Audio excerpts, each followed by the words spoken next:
La parashat Vayakel, la parashat Vayakel fait partie des deux dernières parachiotes qui sont d'ailleurs très souvent liées l'une à l'autre. Vayakel Pekudé qui termine le Chumash Shmot et surtout qui viennent parler de l'achèvement de la construction du tabernacle du Mishkan. Or, il se trouve que cette paracha, et ce n'est pas la première fois, commence, c'est en réalité véritablement le contenu de ces parachutes, Vayakel Pekudé c'est le Mishkan, commence d'abord par nous parler du Shabbat. Et il y a sûrement des endroits dans la Torah où ça aurait été a priori plus naturel de traiter du Shabbat. Et voilà que c'est pas la première fois, comme je l'ai déjà dit, la Torah a trouvé nécessaire de lier l'idée du Shabbat avec l'idée du Mishkan. Et la question qu'on va essayer d'étudier ensemble, avec ce texte du Rav Bochko, c'est pourquoi est-ce que la Torah insiste sur le lien qui existe entre le Shabbat et le Mishkan. Mikdash ve Shabbat, Hakdashat Abriya. Voilà le titre. Le Mikdash et le Shabbat, comment amener la Kedusha dans la création. Sheshet Yamim te'aseh melacha. Ubayom hashevi yelachem Kodesh, Shabbat, Shabbaton, Lashem. ופירש רש"י, הקדים להם אזהרת שבת לציווי מלאכת המשכן לומר שאינה דוחה את השבת. Alors Rashi, tout de suite au début de la paracha, donne l'explication de l'introduction du travail du Mishkan par l'interdiction de transgresser Shabbat. Ce que la Torah a voulu nous enseigner, nous indiquer, c'est malgré toute l'importance qu'a le Mishkan, l'importance dans le fait que ça va permettre la Shrina, la présence divine, d'être présente dans le camp d'Israël, malgré toute cette importance, malgré toute cette valeur qui va se dévoiler, ça ne repousse pas le respect du Shabbat. C'est-à-dire, on peut s'imaginer de l'enthousiasme avec lequel les enfants d'Israël, d'ailleurs on le sait, ils ont amené tout ce qu'il fallait, l'or, l'argent, etc., tous les matériaux nécessaires à sa construction. Malgré tout cela, malgré votre enthousiasme, malgré votre volonté de vouloir le Mishkan, de voir le Mishkan construit, malgré tout cela, n'oubliez pas que ça ne repousse pas le Shabbat. Vous êtes tenus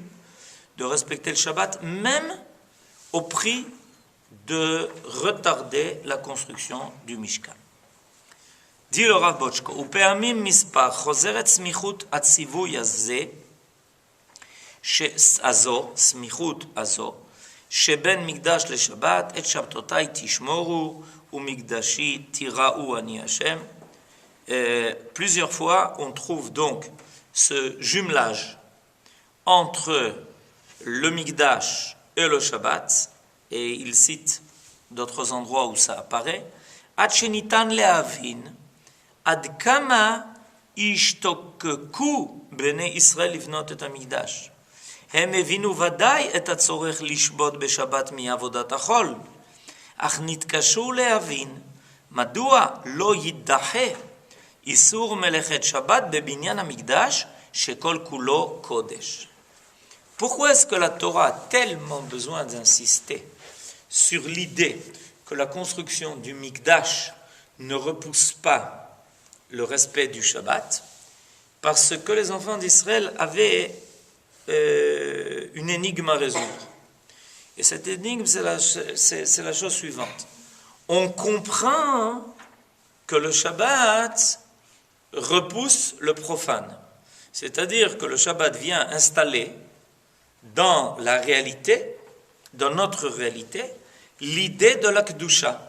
C'est pour ça qu'on commence le Shabbat par le Kiddush, que l'on appelle le Shabbat, Shabbat Kodesh. C'est-à-dire que ce qui apparaît par l'intermédiaire du Shabbat, ce qui est fait irruption de notre réalité par l'intermédiaire du Shabbat, c'est le concept de la Kedusha, c'est le concept du Kodesh. Donc on comprend très bien qu'à un moment donné, aujourd'hui, vendredi, on va devoir arrêter toute œuvre qui est profane pour laisser la place à l'apparition du Kodesh, à l'apparition de la Kedusha. Par contre, il y a quelque chose qui n'est pas très facile à comprendre. Pourquoi est-ce qu'il faut s'interrompre dans la construction du Mikdash pour faire apparaître le Kodesh? C'est paradoxal. Parce que la construction du Mikdash, c'est faire apparaître le Kodesh. Alors on nous demande à renoncer. Imaginez-vous, tout le monde travaille aujourd'hui, vendredi. On est en train de clouer les planches du Mikdash, du Mishkan. Et à un moment donné, Shabbat, on s'arrête. Mais comment on s'arrête? On est en route pour la révélation divine la plus extraordinaire. Selon Nachmanide, la révélation divine qui va y avoir dans le Mishkan est du même ordre que la révélation divine qu'il y a eu au moment du don de la Torah au Sinaï. Alors les enfants d'Israël sont en plein dynamisme pour faire apparaître ce Kodesh énorme en construisant le Mikdash, et on leur dit non, il faut s'arrêter. Ah oui, pourquoi? Pour le Shabbat Kodesh. Mais de toutes les façons, on est occupé au Kodesh. Si on est occupé au Chol, on comprend qu'on doit s'arrêter pour laisser apparaître le Kodesh. Mais si on est occupé au Kodesh, pourquoi s'arrêter pour le Kodesh? Puisque de toutes les façons, on est investi dans le Mikdash. Pourquoi est-ce qu'on aurait besoin de s'arrêter pour le Kodesh? C'est la même chose. C'est une œuvre humaine, le Mikdash. Il faut parler d'humain, alors que le Shabbat, c'est une œuvre divine. Alors là, on commence à effectivement rentrer donc plus profondément dans l'étude de cette question. Quelle va être quand même, pourquoi, entre nous, ça va nous expliquer la dimension du Shabbat. C'est-à-dire que non seulement le Shabbat est quelque chose qui vient arrêter le profane pour laisser apparaître le Kodesh, mais même au niveau du Mikdash. Alors la première idée qui vient à la tête, c'est qu'effectivement le Mikdash, c'est quand même pour permettre la révélation divine, mais c'est une œuvre qui est humaine. Donc, avec tout le respect que l'on a pour le Mishkan, pour le Mikdash, il y a néanmoins quelque chose de plus grand qui doit apparaître, qui est l'idée du Shabbat. Alors progressons. Veine lomdim chazal. Shekol melacha. Shehaita chashuva bamikdash. Hi melechet Shabbat. כי למדת אבות מלאכות כנגד למדת פעמים שנעבר במשקל עבודה ומלאכה. Alors, on va commencer cette étude par un point de départ qui est important. C'est que vous savez qu'on a la liste des 39 travaux principaux interdits le Shabbat. Tous les travaux qui sont interdits le Shabbat découlent de ces 39 travaux essentiels qui sont interdits le Shabbat. Ça s'appelle les Lametet Melachot. Mais nos sages nous enseignent plus que cela. C'est que ces 39 travaux fondamentaux qui sont interdits le Shabbat, en réalité, c'était les mêmes travaux qui servaient à construire le Mishkan. Et nos sages ont d'ailleurs appris ce chiffre de 39 du nombre de fois où dans la construction du Mishkan, on s'est servi dans la Torah du mot Avoda Melacha. Avoda Melacha. Avoda Melacha. Le travail, l'œuvre. Le travail, l'œuvre. Le travail, l'œuvre. 39 fois ces mots apparaissent dans la construction du Mishkan. De là, on apprend qu'il y a eu 39 travaux qui étaient nécessaires à la construction du Mishkan. De là, on apprend que ces 39 travaux, étant donné qu'ils ne repoussent pas le Shabbat, ce sont donc les 39 travaux interdits le Shabbat. Étant donné que la construction du Mishkan ne repousse pas le Shabbat, donc on sait maintenant que quels sont les travaux qui sont interdits le Shabbat, les mêmes 39 travaux qui ont servi à la construction du Mishkan. D'accord ? Je voulais simplement dire, le Shabbat est quand même donc dépendant du Mishkan. Il y a un paradoxe encore supplémentaire. Oh, Yofi, kol hakavod. Alors, a priori, ça semble très paradoxal. C'est-à-dire que c'est le Mishkan qui va nous apprendre le Shabbat. Selon la démarche qu'on a maintenant suivie, ça voudrait dire que on sait comment construire le Mishkan. On sait quels sont les travaux qui sont nécessaires au Mishkan, et ce sont eux qui vont nous indiquer quels vont être les travaux interdits le Shabbat. Ve'ulam nire lomar. Shezeu siman be'alma. Ki lefi omek advarim aseder hu hafuch. Kol melacha ha'asura beShabbat hi המלאכה אשר משמשת בבניין המקדש. כי יצירת העולם קדמה למעשה המשכן. בששת ימים עשה השם את השמיים ואת הארץ וביום השביעי שבת. לפיכך, כל המקדש שביעי משתלב איפה במעשה הבריאה. בששת ימי המעשה מתגלה כוח היצירה, היצירה האלוקית הראשונית, ויצירה בידי אדם הממשיכה אותה, ויצירה זו מתמצה בל"ט אבות מלאכות, וכאשר באה השבת מתקדשת כל הבריאה כולה לתכליתה העליונה. מה הרב מסביר? Qu'est-ce que le Rav nous explique? Qu'en réalité c'est le contraire. En réalité, c'est le contraire. C'est-à-dire que très souvent, c'est ce qui arrive. Nous voyons les choses de bas en haut. Alors, on n'était pas au moment de la création du monde. On n'était pas quand Dieu a créé son monde. On sait simplement que quand Shabbat est arrivé, ce processus créatif s'est arrêté. Et que la Torah nous indique que quand arrive ce temps dans le monde, dans la création qui s'appelle Shabbat, quand ce temps arrive, création doit s'arrêter. Quand c'était au moment de la création du monde, c'est la création divine qui s'est arrêtée. Quand le monde va devenir l'espace de l'homme, ce temps aussi doit arrêter la création humaine. De la même façon que le temps du Shabbat a marqué la fin de la création divine, le temps du Shabbat dans le monde habité par l'homme amène aussi l'arrêt de la création humaine. Alors, pourquoi est-ce qu'on est obligé de dire que c'est le contraire? C'est-à-dire qu'en réalité, c'est les 39 travaux fondamentaux qui ont servi à la création du monde, qui se sont arrêtés le Shabbat, et qui vont servir à la création du Mishkan. Et non pas le contraire, comme nous le découvrons. C'est-à-dire, nous découvrons quels sont les 39 travaux interdits le Shabbat, par les 39 travaux qui ont servi à la création du Mishkan. Parce qu'au moment de la création, nous ne les avons pas vus, ces 39 travaux. Les 39 travaux qui ont servi à la construction du monde, nous, on n'y était pas. Alors, on les découvre à quel moment? Au moment où on est en train de construire le Mishkan, et Dieu nous dit, arrêtez-vous. Pourquoi? Parce que quand j'ai créé mon monde, avec ces 39 travaux, je me suis arrêté pour laisser la place au Shabbat. Et c'est ces 109 travaux qui vont vous servir à la création du Mishkan et qui, eux aussi, doivent s'arrêter avec le temps du Shabbat.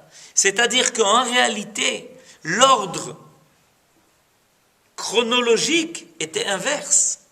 Il y a d'abord eu le temps de la création, il y a eu le temps du Shabbat, il y a eu le temps de la création de l'homme qui s'appelle le Mishkan, et la Torah vient indiquer à l'homme qu'en respectant le Shabbat sur terre, l'homme se met au diapason avec le Shabbat de Dieu, qui a arrêté la création divine au moment de la création du monde, comme l'homme va arrêter sa propre création avec l'apparition à nouveau du temps du Shabbat, qui a été au début du monde, le Shabbat de Akadosh Baruch Hu. C'est-à-dire que nous apprenons les travaux du Mishkan, mais en réalité, les travaux du Mishkan étaient les reflets des travaux divins de la création du monde. Alors, cette démarche que nous avons de redécouvrir quels sont les travaux qui ont servi à la création du monde, on l'a par l'intermédiaire de la création du Mishkan. Pourquoi? Parce que le Mishkan est le complément de la création du monde. Akadosh Baruch Hu prend l'homme associé pour compléter le processus de la création. Mais l'homme doit reprendre le même rythme quand il devient associé à Akadosh Baruch Hu. Vous vous rendez compte un peu ce que Akadosh Baruch Hu nous dit? Il nous dit, écoutez, je vous laisse la possibilité d'être associé à mon œuvre. Moi, j'ai créé le monde, vous allez créer le Mishkan. Je me suis arrêté le 7e jour pour créer, quand j'ai créé le monde, je me suis arrêté le 7e jour pour laisser le temps du Shabbat. Vous allez arrêter votre création au moment de la création du Mishkan pour laisser apparaître le temps du Shabbat, et on sera en cela tous les deux en shutafim complet à tous les niveaux. Vous voulez dire que les 39 travaux avant la construction du Mishkan existaient dans l'esprit du Shabbat? Ils existaient déjà depuis longtemps. Ils existaient depuis longtemps dans la création du monde. Ce sont les 39 principes qui ont été redécouverts par l'homme, par Israël, au moment de la création du Mishkan. Et c'est pour ça que Akadosh Baruch Hu leur dit, maintenant, vous voyez, vous avez redécouvert ces travaux-là, vous les avez redécouverts. N'oubliez pas que le Shabbat va intervenir pour arrêter ce principe créatif. Où on trouve ce parallèle des 39 travaux d'Hachem?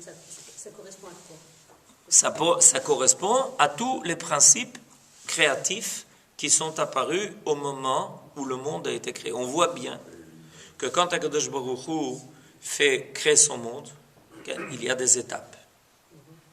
Vayomer Elokim yehi or. Dieu dit que soit la lumière. On voit bien. Ensuite, on voit bien qu'il sème. Taché haaretz déchet. Que la terre fasse pousser du déchet.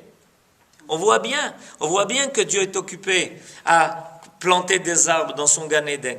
On comprend évidemment que les travaux au niveau divin ne sont pas les travaux au niveau de l'homme. Et si on cherche, on peut trouver... Bétar, ça veut dire que en réalité, Akadosh Baruch Hu a déposé dans son monde une énergie créative. C'est obligé. Ou sinon, nous n'aurions pas la force de faire quoi que ce soit. Si nous n'avions pas reçu de Dieu les axiomes de base qui permettent de construire le monde, jamais on n'aurait été capable de construire quoi que ce soit. Comment j'explique toujours cela à propos de la bracha sur le motzi. D'accord? Pourquoi? La bracha que nous avons sur le motzi est une bracha tout à fait spéciale. Baruch ata Hashem Elokeinu melech haolam hamotzi lechem min haaretz. Mais Akadosh Baruch Hu, il ne fait pas pousser le pain de la terre. Ça vous est déjà arrivé dans un champ et d'aller récolter des chalotes pour Shabbat? C'est cette histoire. Hamotzi lechem min haaretz. C'est lechem min haaretz. En po lechem. Si tu veux du lechem, va chez Angel. Achète chez Berman, je ne sais pas, c'est ce que tu veux, mais tu ne trouves pas du mot.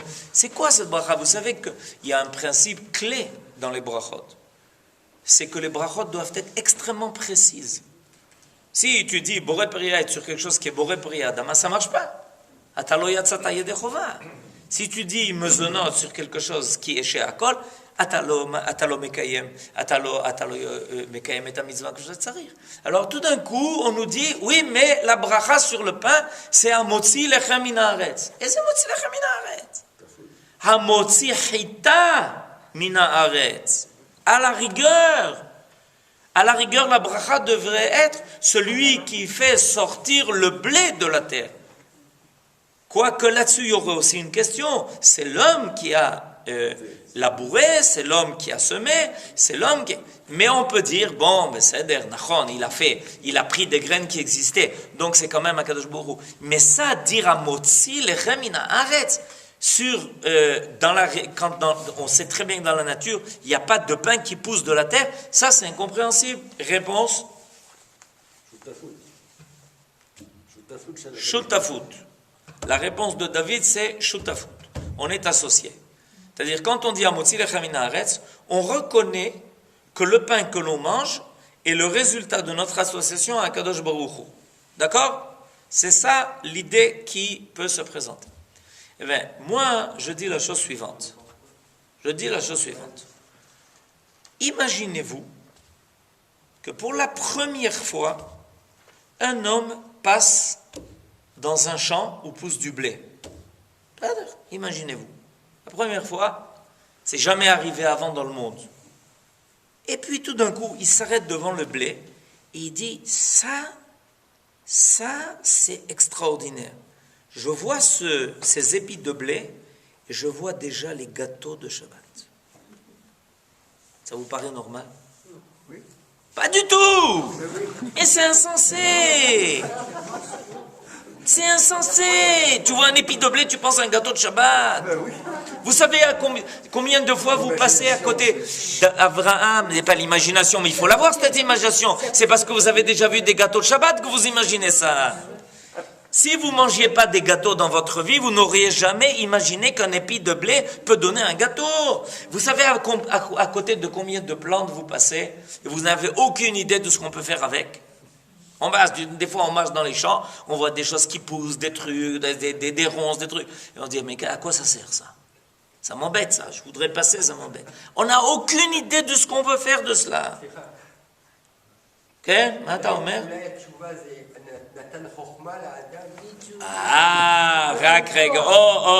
Yofi, kol hakavod. Alors imaginez-vous, je reprends donc. Alors pour la première fois dans sa vie, dans la vie du monde, dans l'histoire du monde, un homme passe dans un champ de blé et dit, putain, extraordinaire. Ça, il faudrait couper les épis. Ok. Ensuite, il faut les écraser pour faire éclater l'écorce, faire sortir le grain de blé qui se trouve là-dedans. Ok.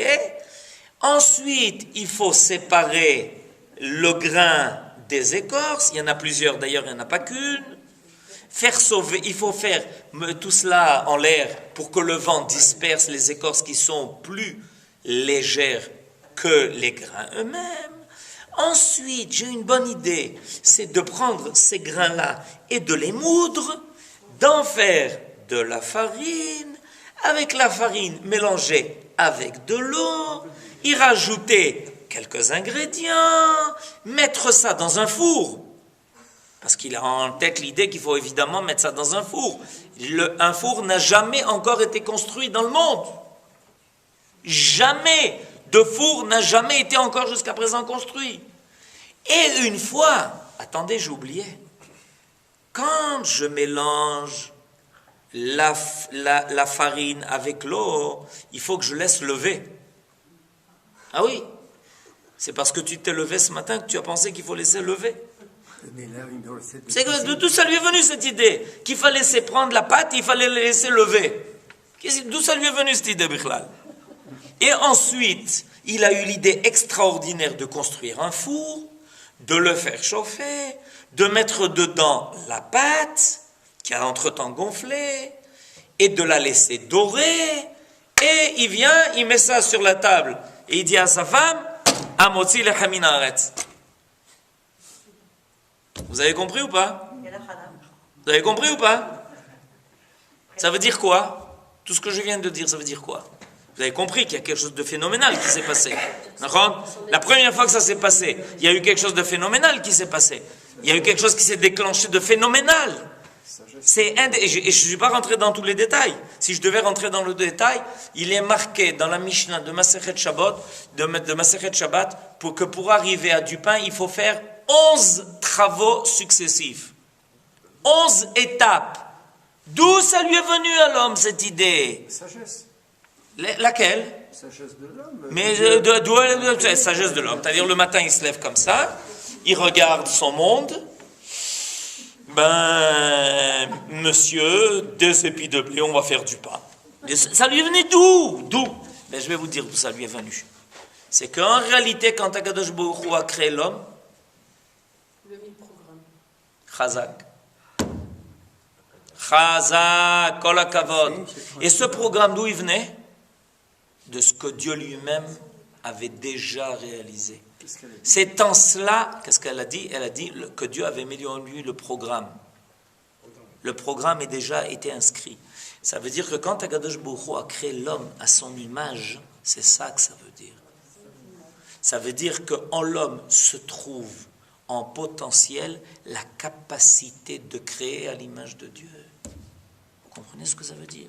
C'est pour ça que quand on dit Amotzi lechem min haaretz, on rend à Dieu ce qui appartient à Dieu. Toute cette chokhma que David a rappelé, la capacité de faire tout un programme, de mettre les choses les unes après les autres, de faire aboutir la nature à ce monde qui est tellement développé, qui est tellement élaboré, tout cela vient de la chokhma inscrite par Dieu en l'homme. Mais ce n'est pas une chokhma comme on croit, c'est une chokhma qui déjà contient en elle tout le potentiel de mener l'histoire du monde jusqu'au bout. Pourquoi il applique juste sur cette bracha-là? Oh, Chazak ou Baruch. D'abord, elle n'est pas que sur cela. D'accord. Non. Vous avez posé une question, vous avez la réponse. C'est pas là seulement là-dessus. Boré peri agefen. Makara, boré peri agefen. Pourquoi boré peri agefen? Les choses les plus essentielles, il y a une bracha qui vient te faire apparaître cela. C'est-à-dire, et j'explique, boré peri adama, ça c'est beaucoup plus simple. Pourquoi? Parce que l'homme il va, paf, il prend, il mange. Tout est prêt. Là où les sages ont voulu faire ressortir cette idée, c'est une idée extrêmement profonde, c'est quand l'homme a dû faire preuve d'une chokhma spéciale. D'où ça lui est venu? Dans quoi il est tombé pour que tout d'un coup ça puisse apparaître? Et je vous ai donné l'exemple du pain. Maintenant, si on commence à parler du reste, alors vous comprenez que c'est délirant. C'est pas fini d'ailleurs. C'est délirant. Comment un homme peut se lever le matin et penser à faire un ordinateur? C'est délirant. Ça n'a pas d'explication au niveau de la logique simple. Qu'est-ce qui a permis à l'homme de sans arrêt dire attends, je n'ai pas fini. J'ai encore d'autres choses. Il y a quelque chose qui me pousse à faire encore beaucoup plus, etc. C'est-à-dire qu'il faut bien comprendre. C'est ça ce qu'on est en train d'expliquer. Qu'en réalité, quand l'homme s'est attelé à ces travaux-là, les travaux de la construction du Mishkan, il a repris le programme divin de la création du monde. Et quand on reprend le programme divin de la création du monde, alors vous allez comprendre maintenant ce que ça veut dire le Shabbat. Tu n'as pas le droit de reprendre le programme divin de la construction du monde à moitié. Vous comprenez la chutzpah de l'homme qui ne respecte pas Shabbat? Vous comprenez un peu la chutzpah qu'il a? Non, est-ce que vous comprenez ce que c'est la chutzpah qu'il a de ne pas respecter Shabbat? Pourquoi c'est une chutzpah énorme? Parce qu'il reprend le programme divin de la création, Toda Rabba de tout ce que tu m'as donné. Mais quand arrive le temps de continuer le programme divin, de faire apparaître le Kodesh dans la création par l'intermédiaire du Shabbat, dit ça, Toda Rabba. Ça, c'est pas pour moi. C'est trop dur. Non, c'est pas pour moi. Toda, je veux bien travailler comme un fou et continuer tout le système créatif que tu as inscrit en moi, de prendre du blé et d'en faire du pain, ça va. Mais quand intervient dans le monde de Dieu le principe de la Kedusha, et ça, Kadosh Baruch Hu, il a inscrit dans son programme. C'est pour ça que chaque Shabbat, à quoi on fait très attention? C'est de rappeler que le Shabbat que l'on respecte, c'est le Shabbat de Dieu. Vous remarquez ou pas? Vayevarech, vayekadesh. Qu'est-ce qu'on dit? On commence comment le kiddush? Vayechulu hashamayim va'aretz, vechol tzevam, vayechal Elokim bayom hashvi melachto asher asa, vayishbot mikol melachto asher asa, vayevarech Elohim et yom hashevi, vayekadesh oto. Pourquoi est-ce qu'on rappelle tout ça? Pour dire, ne t'imagine pas que quand on te demande de respecter Shabbat, Akadosh Baruch Hu dit, alors j'ai quelque chose à exiger de vous, mes enfants. Ça vous plaît pas, vous avez envie, vous n'avez pas envie, vous avez envie d'aller à la mer, vous n'avez pas envie d'aller à la mer, ça ne m'intéresse pas. Vous allez respecter Shabbat. Pas du tout. Si vous adhérez à mon idée, que vous faites partie du projet divin de la création, alors on fait partie du projet divin jusqu'au bout. On ne fait pas partie du projet divin à moitié. On ne peut pas dire j'accepte le principe que Dieu a mis en moi une énergie créative énorme. Et la chokhma qui me permet de développer le monde exactement dans le sens que Akadosh Baruch Hu a désiré et de le faire aboutir finalement à ce que Dieu attendait. Et il a accepté de laisser une place à l'homme dans son processus créatif. Il aurait pu très bien faire. Quand on dit Amotzi lechem min haaretz, maintenant je vous dis le secret. Ça veut dire que si Akadosh Baruch Hu voulait, on irait récolter du pain de la terre. C'est un cadeau qu'il nous offre. Et à la fin du traité de Ktubot dans le Talmud, il est marqué que ce qui se passera à la fin des temps, on ira récolter sur les arbres des chalot. Il y en a qui voudront dire, mais moi je préfère mes chalot. C'est autre chose, c'est un autre problème. C'est comme chaque mari, il veut les chalot de sa femme. Les autres chalot, ça ne l'intéresse pas. Ok, ça c'est autre chose.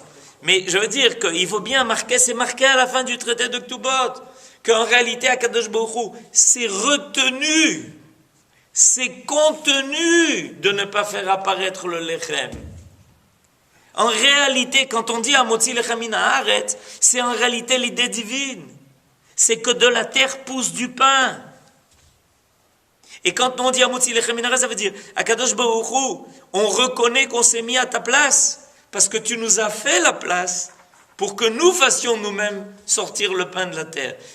Et en tout cas, on reconnaît que c'est bien et grâce à toi, parce que c'est toi qui nous as donné cette chokhma en passant à côté d'un champ d'épis de blé, de se dire, tiens, de cela, on va faire du pain. Chazak ou baruch, kol hakavod. Maintenant, de cela, on comprend très bien pourquoi, en réalité, Akadosh Baruch Hu fait apparaître le Shabbat tout de suite avec le Mishkan. Le Mishkan, c'est l'apothéose de la création humaine. Pourquoi c'est l'apothéose de la création humaine? Parce que c'est rejoindre Dieu dans une création qui permet au Kodesh d'apparaître. Or, un Kodesh, le Kodesh dans la création humaine, ne peut pas être rival du Kodesh de la réalisation divine. Quand Akadosh Baruch Hu a fait le Shabbat, il a fait apparaître dans sa création le principe du Kodesh. Il n'est pas possible que toi, tu crées quelque chose et ça devient rival du Kodesh divin. Au contraire, le but c'est de faire apparaître le Kodesh. Alors, si tu crées quelque chose, tu construis le Mishkan et que ça ne permet pas au Kodesh divin d'apparaître, alors à quoi ça sert? Puisque tout le but c'était d'être associé, pour que tout le but c'était de continuer le principe créatif divin. Pourquoi dans le Beth Amikdash, on faisait les sacrifices et tous les travaux du Beth Amikdash, aussi le Shabbat? La construction du Mishkan et la construction du Mikdash ne repoussent pas le Shabbat. D'accord? Mais notre attachement à Akadosh Baruch Hu, le travail qui est fait dans le Mikdash, c'est le lien permanent qu'il y a entre l'homme et Dieu. Ce lien, il est permanent, il ne peut pas s'arrêter. Ce lien-là, s'il s'arrête, c'est une catastrophe. Quand on attise le feu, le Shabbat, pour brûler les sacrifices, c'est continuer d'attiser le lien entre l'homme et Dieu. Ça ne peut pas s'arrêter. Ça, non seulement ça ne vient pas à la place du Kodesh, en réalité, ça prouve la permanence du lien entre l'homme et Akadosh Baruch Hu. Donc, ça peut pas être mis de côté. C'est le principe même du lien, de la relation permanente qu'il y a entre l'homme et Dieu. Donc ça ne peut pas s'arrêter. C'est pour ça que le travail dans le Beth Amikdash ne s'arrêtait pas Shabbat. Mais ça, c'est quoi? C'est l'apparition du lien.